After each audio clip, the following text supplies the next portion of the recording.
हाय, मी blogger Sarika. आज दाखवणार आहे तुम्हाला मस्त अगदी कटले फ्राय.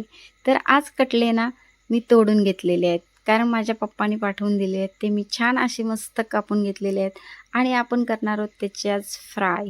तर खूप छान मी त्यांना स्वच्छ धुवून घेतले. त्याच्यानंतर घालूया आपण त्याच्यामध्ये मसाले, लाल तिखट आणि हळद आणि आपला गरम मसाला आणि चवीनुसार घातलेले त्याच्यामध्ये मीठ. मॅरिनेट झालेला आहे, तवा गरम झालेला आहे, तेलसुद्धा गरम झालेलं आहे. फटाफट आपण एक एक करून सगळ्या तुकड्या तव्यामध्ये घालूया आणि खूप छान क्रंची कडक तळून घेऊया. तर क्रंची कडक तळून घेण्यासाठी ना गॅस फास्ट पण नाही ठेवायची, स्लोसुद्धा नाही ठेवायची, तर मीडियम गॅस ठेवायची. कधीही मच्छी तळतावेळी मीडियम गॅस ठेवली तर मच्छी छान अशी कुडकुडीत आणि क्रंची होऊन जाते. तर एकच नंबर. व्हिडिओ कसा वाटला नक्की लाईक, शेअर, कमेंट करून सांगा.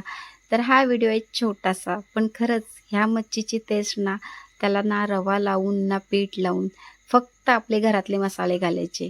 खूप छान चव येते. खरंच अगदी खूप छान. चला तर भेटूया आपण नेक्स्ट व्हिडिओमध्ये.